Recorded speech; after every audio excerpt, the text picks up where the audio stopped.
హరిహోం.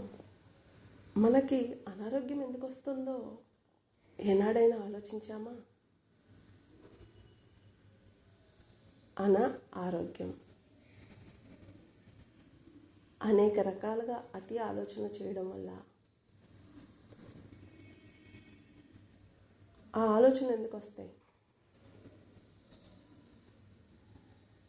బాహ్యంగా కళ్ళతో చూసినవి, చెవులతో విన్నవి కోరుకోవడం వల్ల, దాని గురించి పదే పదే ప్రస్తావిస్తే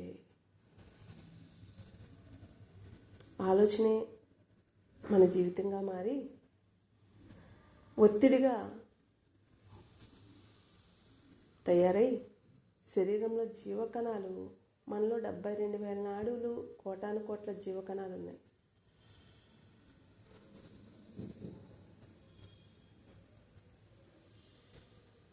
అవి ఎంతో ఆనందంగా, ఆరోగ్యంగా పయనం చేస్తూ ఉంటాయి. అంటే సృష్టిలో ప్రతి జీవి, సమస్త జీవరాశులు, ప్రకృతి, పంచభూతాలు ఎలా అయితే మనకు ఆనందాన్ని వ్యక్తం చేస్తాయో, ఈ శరీరంలో జీవకణాలు కూడా అంతే ఆనందంతో పయనం చేస్తూ ఉంటాయి. పైకి కిందకి, పైకి 72,000 నాళ్ళను కదిలిస్తూ ఉంటాయి. ఎప్పుడైతే చూసింది కావాలనుకుని అది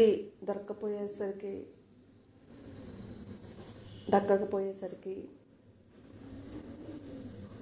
కోపం పెంచుకొని ఎదుటివారిని దూషించడం కానీ, లేకపోతే మనల్ని మనం ద్వేషించుకోవడం కానీ చేసిన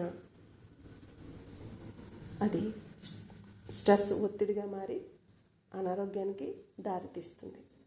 అది మొదటగా తలనొప్పిగా తయారవుతుంది.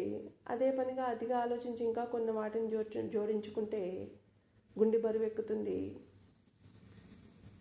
1కి 10 రోజులు ఒకటికొకటి పెంచుకుంటూ పోతే కామ క్రోధంగా మారి గర్భాశయంలో గ్యాస్, అల్సర్ అంటాం, అలా తయారవుతుంది. ప్రశాంతత ఉండదు. అదే మనలో జీవకణాలన్నిటిలోని వేడి పుట్టించి ఆ జీవకణాలు నిర్జీవ కణాలుగా, అంటే సచ్చుబడిపోయి నిర్జీవ కణాలుగా తయారయ్యి బీపీ, షుగర్ మొదలవుతాయి. అలా చెప్పుకుంటూ పోతే మన అనారోగ్యానికి కామము, కోరికే కారణం. క్రోధము ఎదుటివారి మీద చూపించడం వల్ల తమ కోపమే తమ శత్రువుగా మారి చైతన్య కణాలన్నీ అచేతన కణాలుగా మారుతాయి. ఆనందానికి దూరం అవుతాము. ఒత్తిడితో అనారోగ్యానికి, లోపము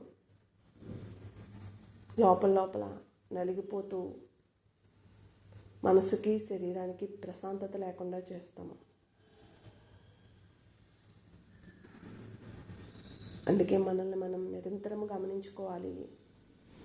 గురు మార్గాన్ని, దైవ మార్గాన్ని అనుసరిస్తూ మనస, వాచ, కర్మన పనిని, ప్రేమని దైవంగా భావిస్తూ జీవించాలి.